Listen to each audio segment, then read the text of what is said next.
ఈ రోజే డౌన్లోడ్ చేయండి. మీ ఫేవరెట్ షోస్ చూడండి. చెప్పు. రాజుతో నా పెళ్లి జరగడం ఖాయం. నేను చాలా కాన్ఫిడెంట్గా ఉన్నాను. ఒక్క నిమిషం ఉండు సూర్య. ఈ దీప్తి ఎవరో, ఆ జీవన్కి దీనికి ఏ సంబంధం ఉందో నేను నిరూపిస్తాను.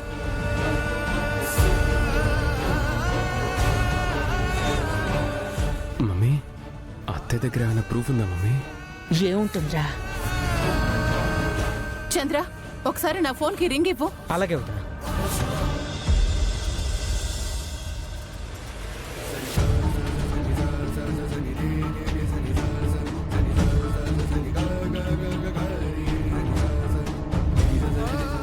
మమ్మీ, ఏదో ప్రూఫ్ ఉండే ఉంటుంది మమ్మీ. ఏముంటే మనకెందుకురా? విరూపాక్షకున్న అనుమానం దీప్తి మీద మాత్రమే, మన మీద కాదు. కాబట్టి సైలెంట్గా ఉండు.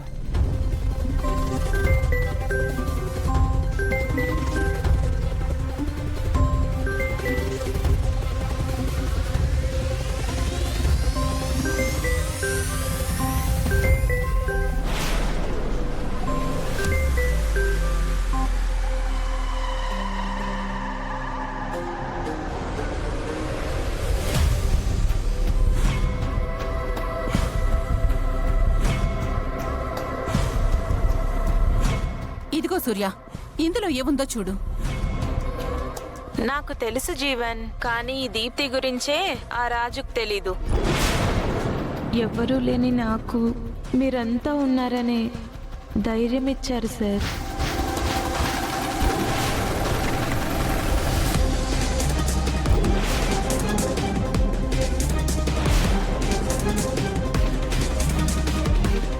ఇంకా సేపట్లో గణపతి పూజ స్టార్ట్ అవుతుంది.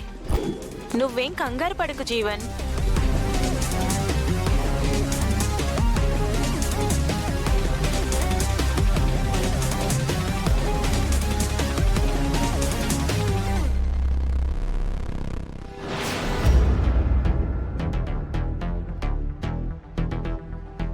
మనం అనుకున్న ప్లాన్ పర్ఫెక్ట్ గా అవుతుంది. రాజుతో నా పెళ్లి జరగడం ఖాయం. నేను చాలా కాన్ఫిడెంట్ గా ఉన్నాను. నువ్వు గుండెల మీద చెయ్యేసుకొని పడుకో జీవన్. ఇక్కడ నా గుండెల మీద తాలి పడగానే నేనే కాల్ చేస్తాను.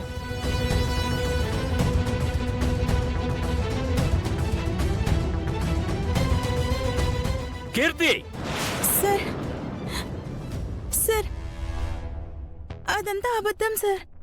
ఒక్కసారి నేను చెప్పేది వినండి సార్. నేను చెప్పేది ఒక్కసారి వినండి సార్.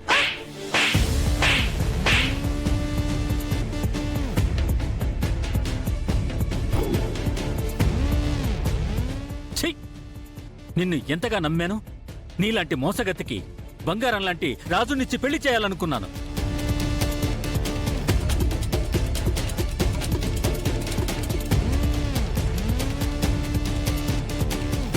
నీలాంటి మాయలేడి చేతికి అభంశుభం తెలియని నా మనవణ్ణి అప్పగించాలనుకున్నాను.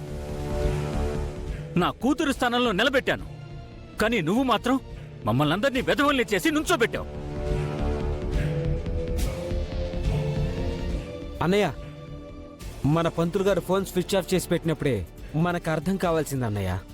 చంద్ర, వీళ్ల ప్లాన్లో పంతులు గారు కూడా భాగమయ్యారు.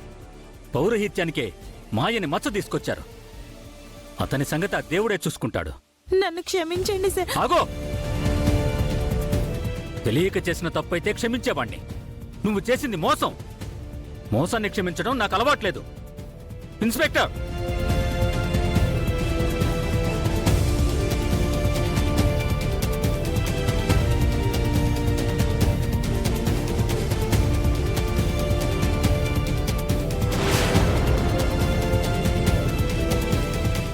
ఈ అమ్మాయి ప్రమాదంలో ఉన్నట్టు నటించి రాజుని మోసం చేసింది.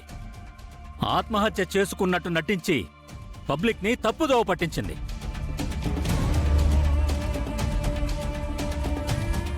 అనాథనని చెప్పి నా కుటుంబాన్ని మోసం చేసింది. నా శత్రువులతో చేతులు కలిపి రాజుని పెళ్లి చేసుకొని నా కుటుంబాన్ని అంతం చేయాలని ప్లాన్ చేసింది. ఇవన్నీ ఎఫ్ఐఆర్లో నమోదు చేసి జీవితంలో ఈ అమ్మాయి బయటికి రాకుండా చేయండి. Okay sir. కానిస్టేబుల్, అరెస్ట్ చేయండి. తీసుకురండి.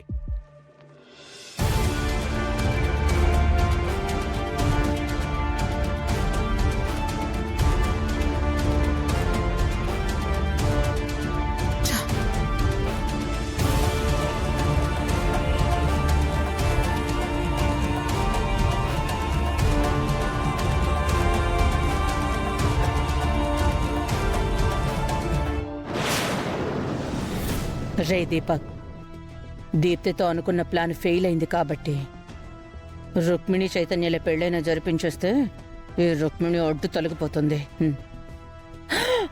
అమ్మో అమ్మో అమ్మో అమ్మో, ఎంత బాగా యాక్ట్ చేస్తాం తమ్ముడు. సమయానికి విరూపాక్ష వచ్చి నిజం చెప్పింది కాబట్టి సరిపోయింది, లేదంటే ఘోరం జరిగిపోయేదే. పంతులు గారు, రాజుకి ఇంకొక మంచి సంబంధం చూసి పెళ్లి చేస్తాను. ఈ ముహూర్తానికి రుక్మిణి చైతన్యల పెళ్లి జరిపించండి.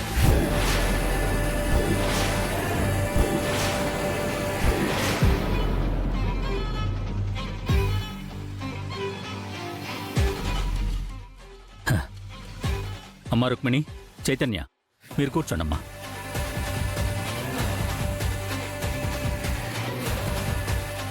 అయ్యా, సుముహూర్తం దాటిపోయి యమగండ కాలం వచ్చేసింది.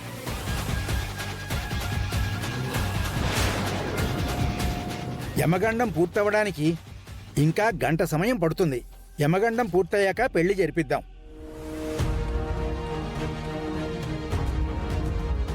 ఇంకా సేపు ఆగుదాం. అమ్మా, బాబు, అంతవరకు మీరు వెళ్ళి కూర్చోండి.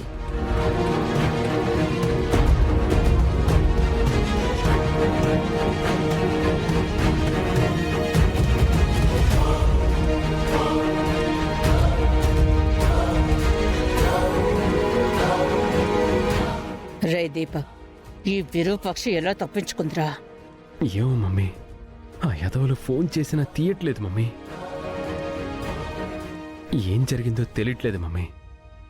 అత్తయ్యకి అత్తయ్య తప్పించుకునే సినిమా లేదు మమ్మీ. అయితే ఎలా తప్పించుకుందంటావు? అన్నయ్య, ఆ జీవన్ గని జైల్లో పెట్టినా వాడికి ఇంకా బుద్ధి రాలేదన్నయ్య. ఇంకా వాడు మన మీద పన్నాగాలు పన్నుతూనే ఉన్నాడు. అక్కడెక్కడో ఉన్నవాళ్ళు పన్నాగం పన్నుతున్నారు అంటే మన ఇంట్లో జరిగే విషయాలన్నీ వాళ్ళకి తెలుస్తున్నట్టే కదా బావగారు.